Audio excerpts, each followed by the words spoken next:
Olá, continuamos aí a nossa série de entrevistas com os candidatos à Prefeitura de Piedade. As perguntas serão iguais para todos e temas também serão os mesmos. A nossa entrevista de hoje é com o candidato Júnior JK. Bem-vindo, candidato, tudo bem? Obrigado, Rodrigo. Obrigado a todos que estão nos acompanhando. Estamos aí à disposição para a gente seguir com o nosso questionamento, com as nossas perguntas. O senhor tem 40 minutos de entrevista e 5 minutos iniciais pela apresentação. Pode começar, candidato. Obrigado. Sou Júnior JK, nascido aqui na cidade de Piedade, sou comerciante há 25 anos, já fui vice-prefeito do então prefeito José Tadeu de Rezende, de 2017 a 2020. Sou casado, tenho 2 filhos e amo a cidade que moro e quero cuidar muito bem dela, por isso me coloquei à disposição de ser candidato a prefeito da nossa querida Piedade. Candidato, vamos para a primeira pergunta sobre saúde. Sabemos que a saúde pública em nosso município sempre foi um desafio. Temos a UBS Central, os postos de saúde e a Santa Casa. Sabemos que foi feita também a modernização do espaço pediátrico, entre outras melhorias, mas também se percebe uma alta demanda por atendimento, consultas, falta de medicamentos, superlotação na Santa Casa, por falta de opção, como até mesmo uma UPA 24 horas, para desafogar os postos e a Santa Casa. Por que é difícil trazer uma UPA para a Piedade e qual é a sua proposta para resolver esse problema na saúde? Rodrigo e todos que nos acompanham, realmente a saúde é um desafio e nesses últimos anos aqui ela foi degradada. A gente tem 7 postos de saúde no município, temos a Santa Casa, que é de responsabilidade do município, temos o ambulatório médico de especialidades, tudo isso para cuidar da nossa saúde. Então, o trazer uma nova UPA ou não, a gente primeiro tem que fazer funcionar o que a gente tem no município. Então, logicamente que a gente pode correr atrás aí dos nossos governantes, do Estado, da União, para ampliar o atendimento, mas hoje o que a gente tem não funciona direito. Temos 7 postos de saúde que só atendem consulta agendada, temos um ambulatório que as consultas estão para 2, 3 meses para frente, um ambulatório de especialidades, e uma Santa Casa superlotada, porque se você não resolve um pouco nesses postos de saúde, todo mundo vem na Santa Casa. Então hoje uma pessoa aí com uma enxaqueca tem que sair de um bairro que tem posto de saúde para ser atendido na Santa Casa. Os contratos da Santa Casa estão antigos, estão desatualizados e não vê assim uma vontade da atual administração em fazer um contrato novo, atualizado, com as demandas do município. O nosso município cresceu, por mais que os dados do IBGE não comprovem isso, a gente vê isso nas ruas, nós temos muito mais pessoas, muitas mais casas sendo construídas, então a gente precisa adequar. A Santa Casa ela trabalha por demanda de atendimento. Se a prefeitura contratou X atendimento, ela vai ter esse atendimento. A Santa Casa atende mais do que está no contrato. Então, realmente precisa, primeiramente, arrumar o que a gente tem. A gente já tem várias unidades, como eu falei, 7 postos de saúde, a Santa Casa e ambulatório. Quando tudo isso estiver funcionando e houver necessidade de mais uma UBS, aí sim a gente ir para cima e trazer isso. Mas nesse momento a gente tem tudo. Porque a gente precisa ter uma melhor administração e um melhor contato com esses postos, com essa Santa Casa, para que atenda realmente o município da necessidade que ele tem. Nossa segunda pergunta, candidato, é sobre educação. A educação também é um desafio para o nosso município. Muito se foi feito, mas sabemos que é contínuo as melhorias. Como será a condução do seu mandato sobre esse tema? Vamos falar aqui um pouco da educação, até um pouco das coisas que está no nosso plano de governo. E sim, nosso plano de governo contempla o uniforme escolar, porque também faz parte da educação. E o que a gente aí fala sempre é que a gente quer que esse uniforme seja feito aqui em Piedade, porque a gente quer ter um uniforme de qualidade e que o nosso dinheiro seja gastado aqui. Vamos falar um pouco aí sobre realmente a educação. Hoje a gente vê aí as escolas superlotadas, com uma falta de monitor escolar, os professores no limite do estresse, porque uma sala gigante e a administração não coloca esses monitores, auxiliares de sala, para que ajude a conduzir. A gente tem a inclusão, que é importantíssima aí a ser feita das pessoas com PCDs, dos autistas, ter essa inclusão na educação, e hoje eles não conseguem ter esse atendimento porque falta funcionário. Hoje falta até gente para limpeza e material de limpeza. A gente está no mês 9 e não chegou o material escolar das crianças ainda. Para esse ano não vai vir mais, e nem precisa, está acabando a aula. Os pais já se viraram, deixaram de fazer alguma coisa e compraram. Então a gente tem um compromisso de manter um uniforme de qualidade, de manter um transporte de qualidade. Hoje os veículos que estão transportando as crianças são veículos fora da data, que os ônibus têm que ter uma idade para transportar. Os que estão transportando hoje são mais velhos do que podem ser. Então a gente não tem. Então a gente precisa ter um transporte de qualidade, uma merenda de qualidade para os alunos, um uniforme de qualidade, e que a gente tenha o profissional motivado dentro da sala de aula para também poder dar esse ensinamento que as crianças tanto precisam. Então, a gente hoje tem que revitalizar praticamente a educação toda. A educação retroagiu, dado à vista pelos dados do IDEB, não é porque a gente ficou em primeiro da região, nós retroagimos a nota que a gente tinha. Então, a gente caiu a educação no município.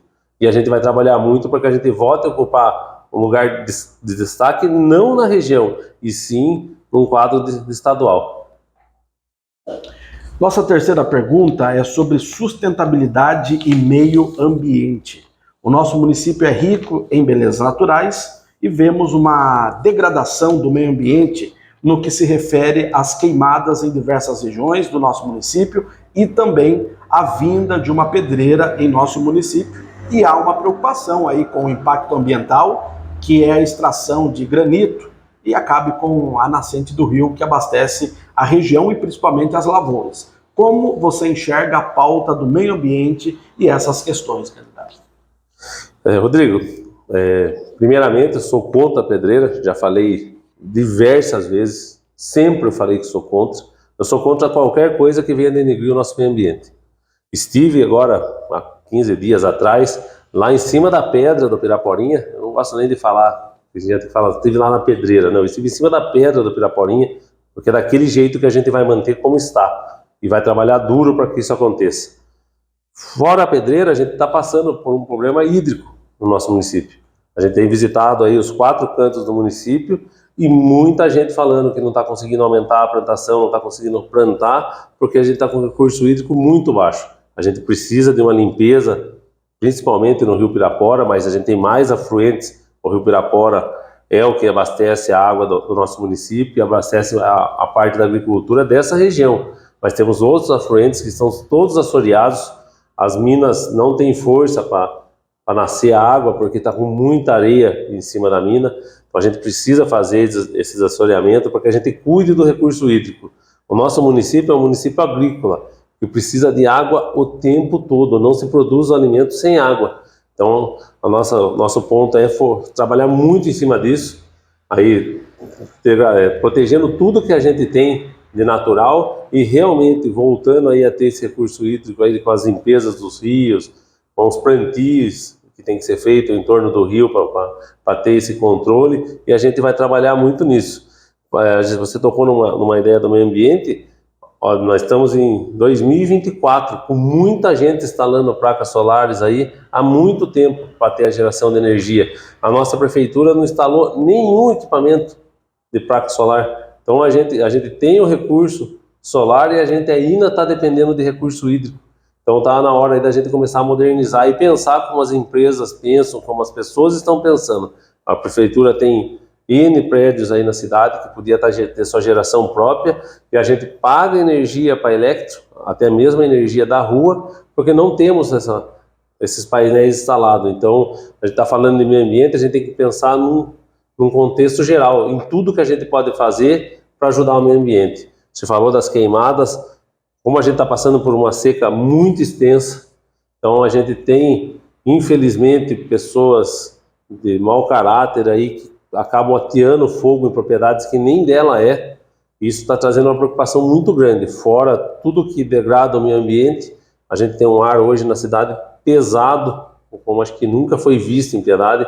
Você olha aí para o lado das nossas montanhas, aí você já vê que o ar está pesado, porque a gente tem as partículas de poeira, as partículas das queimadas, e está trazendo até uma ação prejudicial à saúde dos nossos munícipes, porque se você for hoje procurar, com certeza, boa parte das pessoas que estão sendo atendidas na nossa saúde é por crise respiratória.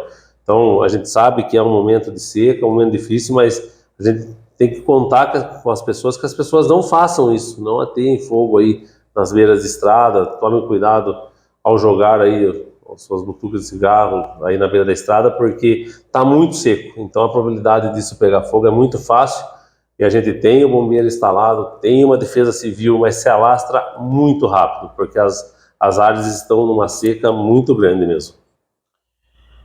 Sobre planejamento urbano, candidato, há questionamento de ineficiência de algumas obras públicas em Piedade. Quais são as suas prioridades em termos de infraestrutura para a cidade e quais obras você considera essenciais para o desenvolvimento urbano? Uma boa pergunta. Você falou de obras. Hoje a gente tem uma rodovia passando dentro da cidade que acaba acumulando aí essa parte do trânsito demais nos horários de pico. A gente está passando por um momento que vai trazer Piedade num lugar de destaque, porque a gente vai cortar, praticamente as rodovias serão privatizadas e a gente vai ter um acesso melhor para a BR-116. Então Piedade terá um lugar de destaque aqui na região, aí para logísticas, para galpões de distribuição, só que a gente tem o problema de quem vem aqui na Bungiro. Então a gente tem que aproveitar agora para fazer essa cobrança em cima dessas empresas que ganharam já a licitação, para que elas consigam fazer uma ligação aqui antes da Bungiro entrar em Piedade até o alto da cidade, que é o Alto de Piedade que a gente fala, que é o único lugar que dá para fazer esse desvio ainda. Então isso é uma obra que impactaria muito em a gente tirar esse trânsito que não para na nossa cidade e que está acumulando aqui na nossa cidade. A gente tem aí, falou de obras, acho que numa região, na parte da educação, a gente tem demandas aí, principalmente do bairro dos Ortizes, do Miguel Russo, uma demanda consolidada de creche. Então já está numa hora que a gente precisa tomar uma atitude para atender essa população nessa região. Então são obras aí que são grandes, a gente sabe que não tem que ser trabalhado muito e discutido, mas o momento é agora, da gente conseguir, com essa privatização, tirar esse movimento, a gente trabalhar em cima de abrir essas creches nesses dois bairros que eu citei. A gente está passando também por uma privatização da Sabesp, então a gente vai ter que ter um outro desenvolvimento aí com a empresa que foi a ganhadora da licitação, porque a gente sabe que a cidade de Piedade precisa muito de desenvolvimento, tanto na água como no esgoto. Tive essa semana no bairro dos Ortizes, um bairro condensado, grande, e que não tem a coleta de esgoto. E o pior de tudo, toda a água que é encanada lá, que acaba vindo com esgoto, acaba soltando no rio Pirapora para a gente tratar depois aqui embaixo. Então são obras aí que precisam ser urgentemente feitas aí para que a gente tenha um crescimento mais ordenado do município. Sobre segurança, presenciamos diariamente roubos, furtos na região central e também rural da nossa cidade. E a sensação é de medo e insegurança para os moradores e turistas que visitam o nosso município. Qual é o seu diagnóstico sobre esses problemas e qual é a sua solução? Rodrigo, a gente tem hoje a Guarda Municipal em Piedade, ainda é um efetivo pequeno, precisa ser melhorado, a gente precisa ampliar a Guarda Municipal, porque hoje ela tem pouco efetivo, então ela não consegue trabalhar de forma adequada. Mais segurança, o problema cabe ao Estado. A Polícia Militar e Civil, ela é estadual. Então a gente precisa realmente, de frente com o governador, falar para ele da necessidade, mostrar os números, que você falou a verdade. Hoje eu recebi mais uma notícia que roubaram mais um comércio no centro da cidade. Então a gente precisa dessa cobrança efetiva, porque ir lá falar com o governador é uma coisa séria, não é o momento de tirar foto com ele.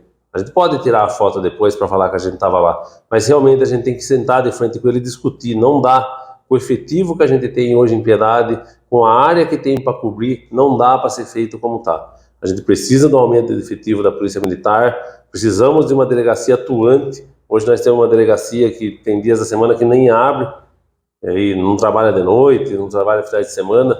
Então a gente tem uma delegacia que trabalha somente no período comercial, vamos dizer assim, e não dá mais. Então a gente precisa mesmo de cobrança no Estado para que ele melhore isso. Já pude conversar com o secretário de Segurança Pública, é o capitão Derrite, já expor isso a ele e falei que ele vai ter muito trabalho comigo, porque eu estarei lá diretamente, com certeza na primeira semana de governo lá conversando, porque não dá mais do jeito que está. A Guarda Municipal é responsabilidade do município, então ela acaba ocupando um espaço que talvez não é dela, mas a gente tem que ampliar, melhorar, fazer rondas no comércio, fazer rondas, mas a gente precisa que o Estado faça a parte dele, sem dúvida nenhuma. Nossa sexta pergunta, vamos falar de cultura. Acompanhamos sempre algumas atividades culturais, mas há uma reclamação tanto de artistas como do munícipe de se investir mais em cultura, principalmente levando para os bairros atividades culturais e artísticas. A gente tem conversado com os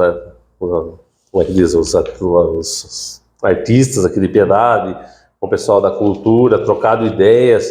A gente tem visitado a zona rural nossa, né, que é 50% é rural, e a gente vê que quando você consegue fazer alguma coisa na cultura na cidade, não chega para essas áreas rurais, até bairros muito grandes. Então, o que nós temos que fazer? Trabalhar no investimento da cultura, valorizar os profissionais que a gente tem na cidade. A gente tem profissionais excelentes aqui, duplas sertanejas, peças de teatro, grupos de samba, que são culturais. Então, a gente precisa levar isso daí, além de ampliar na cidade. A gente tem um anfiteatro, que às vezes fica por 2, 3 meses fechado. Um anfiteatro maravilhoso que pode ser usado semanalmente para ter essas apresentações e também levar essas apresentações na área rural, interagir com as escolas da área rural, para que a gente apoie essa cultura aí, a gente consiga inserir as pessoas e as pessoas se sentirem valorizadas, as pessoas aqui de Piedade que podem fazer uma peça de teatro, que podem fazer uma apresentação cultural, façam e se valorizem e recebam por isso, né? Porque hoje o que a gente vê é que assim, ó, se é daqui Piedade, você pode se apresentar de graça? Gente, eles são profissionais, eles vivem disso. Então não é porque é a cidade deles que eles têm que ir lá e trabalhar de graça. Então a gente precisa realmente valorizar a cultura e as pessoas que fazem parte dela aqui na nossa cidade. Sobre os servidores públicos, candidato, sobre os 7% de aumento e o reajuste no aumento do ticket. Rodrigo, então na realidade o prefeito deu 5% de aumento esse ano. É o aumento da inflação que está na tela. Você vai nos supermercados, foi muito mais do que 5%. Então, hoje eu vejo o funcionalismo público perdendo o poder de compra, porque 5% de aumento não repõe a inflação. E hoje eles têm o ticket, que também os aumentos são esporádicos, não acompanham a inflação. Então, tenho falado muito, a gente precisa valorizar, a gente tem perdido ótimos profissionais no serviço público, porque o serviço público hoje paga muito menos do que o privado. A gente sabe que sempre o serviço público pagou um pouco menos, mas o que segurava o funcionário público era que ele tinha lá uma certa confiança que não seria mandado embora, que ele tinha uma estabilidade, mas hoje as pessoas estão deixando isso de lado e pedindo a exoneração, porque realmente o salário público hoje está muito ruim. Tenho falado com várias classes, já falei da prefeitura, individual, porque cada classe tem a sua característica, e tenho falado da valorização deles a curto, a médio e a longo prazo. Todas as coisas têm que ser feito assim. O que a gente pode fazer em janeiro, para que eles já tenham uma retomada aí, porque eles não vão conseguir fazer compra no ano que vem, essa é a realidade. E também trabalhado muito sobre o plano de governo. O nosso plano de governo é antigo, o nosso estatuto do funcionário é antigo, então precisa dessa modernização e dessa valorização, porque todos nós usamos serviço público. Às vezes você encontra alguma pessoa, a pessoa fala assim, não, eu não uso nada da prefeitura. Todos nós usamos. A coleta de lixo é pública, a limpeza da via é pública, a iluminação é pública. Todos nós usamos serviço público.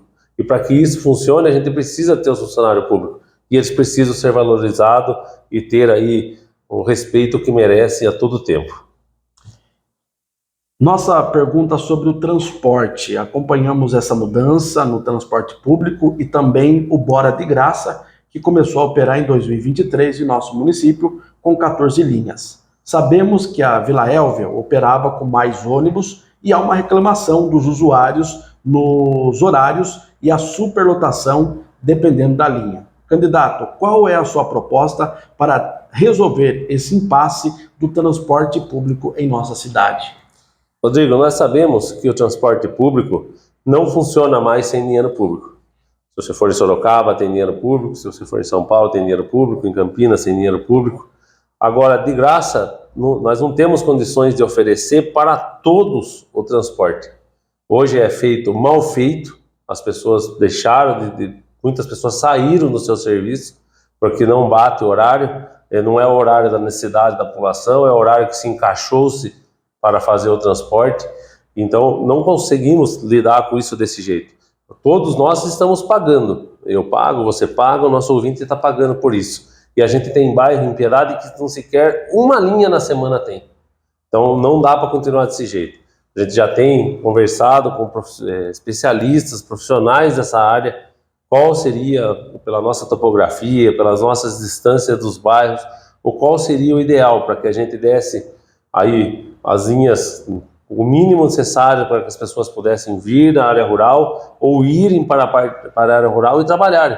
Porque a gente tem gente que vem da área rural trabalhar na cidade e temos gente da cidade que tem que ir para os bairros para trabalhar também. E hoje a gente não consegue, porque se a pessoa vem, vou citar aqui, dos Ortizes para a cidade e ela precisa ir trabalhar no Piratuba, não consegue esse horário, porque a gente tem o mesmo horário. Então, quem sai dos Ortizes 7 horas, por exemplo, não sei de cabeça o horário, quem sai daqui para Piratuba sai às 7, depois ele não tem outro ônibus. Então, a gente tem um transporte mal feito, que está custando caríssimo, superfaturado, e que não resolve a demanda da população. O que mais você escuta hoje na rua é que não é o pagar o transporte, é não ter. E hoje a gente paga caro, quem usa ou quem não usa está pagando, porque o dinheiro é dos nossos impostos, e não temos esse transporte. Então a gente já está fazendo esse estudo das viabilidades de horário, da distância dos bairros, para que realmente a gente possa implantar um transporte que resolva a vida de quem precisa. Não um transporte que seja bonito na placa, que é de graça. Pode ter certeza que a gente terá uma grande mudança e uma mudança para ajudar as pessoas. Nossa nona pergunta é sobre inclusão social, que oferece oportunidades iguais a todos. E sabemos que o nosso município tem essa deficiência em oferecer bens e serviços a todos. Qual é a sua proposta para a inclusão e garantia e direitos dessas pessoas? A pergunta anterior, né, você falou como que a gente inclui alguém se nem o ônibus, se nem o transporte ela tem. Então começa aí que não tem uma inclusão social para todos, né? Daí você falou de como incluir essas pessoas no ramo de atividade, no ramo de trabalho. Então a gente vê, a prefeitura está oferecendo um curso de mecatrônica. Daí você vai olhar lá no pátio quantas vagas tem para mecatrônica, não tem nenhuma. Então a gente tem que estar mais atento às coisas que são necessidades. O que o centro urbano de Piedade está precisando? Precisa-se de balconista e confeiteiro. Então a gente tem que trabalhar com cursos na prefeitura que vá profissionalizar essas pessoas para ocupar essa vaga aqui. Daí você vai na Vila Moraes, que é um grande bairro aqui nosso. Hoje a demanda aqui da Vila Moraes, o que é? É a mão de obra de pedreiro, servente e pintor. Então não adianta eu ir na Vila Moraes e dar um curso de panificação. A gente tem que trabalhar mais atento para incluir todas essas pessoas, para trazer essas pessoas para dentro do campo de trabalho, mas depende do poder público estar atento a isso. Qual é a necessidade? Que curso a gente vai ofertar? Não adianta eu ofertar um curso de corte e costura e mandar 5 milhões de uniformes para ser fabricado fora. Então é uma coisa que não tem nexo. A gente tem que analisar a necessidade, não somente aqui, central, a gente tem que analisar o que está faltando num grande bairro, como eu falei, Vila Moraes, o que está faltando num bairro como Siriaco. Então a gente precisa analisar isso daí e dar esses cursos, essa profissionalização que a pessoa precisa. Se você precisa profissionalizar a Vila Moraes tal curso, você pode fazer lá, não precisa, nem tem ônibus para trazer essas pessoas de lá. A pessoa quer que você se inscreva num curso que não tem o transporte para você vir. Então realmente a gente precisa incluir tudo a tudo, né? Não dá para ser do jeito que está hoje, tudo disperso e tudo da cabeça de alguém. A gente tem que estar escutando a população, vendo o que a população precisa, o que a população quer e a gente trabalhar em cima desses números, Rodrigo.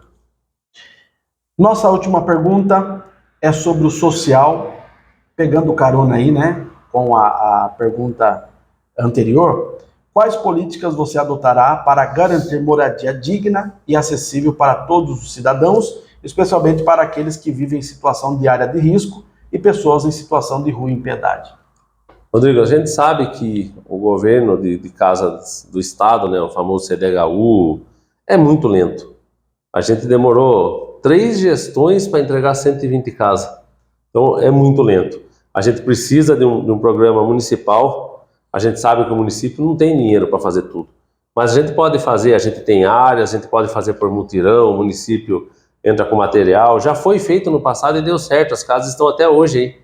Então, são programas que a gente pretende desenvolver na nossa gestão para trazer essa moradia digna, como você falou. Porque quando a gente não se aproxima da população e não ajuda, realmente ela vai construir a unidade, às vezes é área de deslizamento, perto de rio, área de alagamento.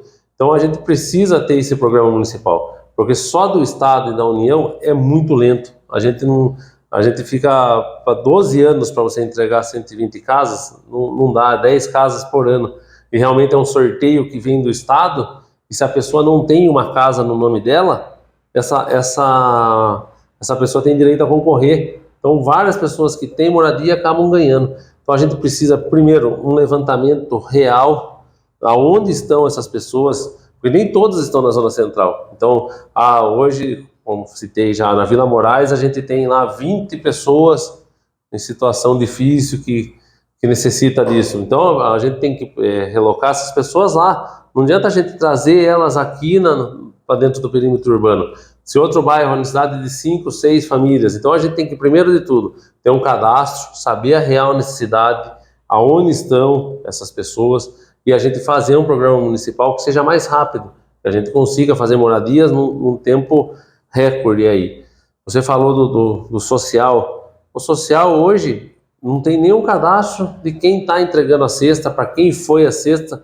A gente olha as compras de cesta básica gigante, e a gente sai na rua, vem uma pessoa e fala assim, fui no social, não tinha cesta. Então quem está pegando essa cesta? De que forma está pegando essa cesta? Está sendo usado politicamente, levado para alguma pessoa que pode te ajudar no futuro? Ninguém sabe de nada. Você olha o pedido no portal de transparência, um absurdo de cesta, como nunca foi comprado. E toda hora a gente falando que não tem cesta. Então a gente precisa mesmo de um cadastro eficaz, e quantas pessoas moram na casa, fazer um cadastro aí conversando com as outras entidades. Hoje a Igreja Católica dá a cesta básica, a Igreja Evangélica dá a cesta básica, outra denominação dá a cesta básica. Então, a gente precisa saber se todas essas pessoas são pessoas diferentes que estão pegando, ou se as pessoas todas estão pegando em todos os locais. Então, precisa ter um cadastro, uma interação com todo mundo que faz essa distribuição de cesta básica, para que a gente atenda a todos, que não um tenha muito e o outro não tenha nada. Candidato, o senhor pode dar suas considerações finais. Rodrigo, agradeço o espaço, a entrevista. Sei que todos os candidatos aí estão participando, e é importante a gente levar essa mensagem para a nossa população. Dizer que eu estou muito empenhado, que nesses 4 anos eu fui atrás, fui me aperfeiçoar, fui ver o que o município precisava, fui ver o que dava para ser feito, e para dizer que a gente aí está pronto para assumir um município e fazer o melhor, mas o melhor para todos, sem essa discriminação, sem essa perseguição que acontece hoje no nosso município. A gente às vezes não consegue fazer tudo o que a gente queria, mas a gente tem que fazer o melhor, e podem ter certeza, com o meu empenho, o empenho do meu vice-prefeito Camarão, a gente vai fazer o melhor e vai fazer a mudança de verdade que realmente a população precisa. Chegamos ao fim da nossa entrevista de hoje. Muito obrigado, Júnior, por sua presença aqui. Obrigado, estamos sempre à disposição. Jornal Relato Eleições 2024, Piedade se informa aqui.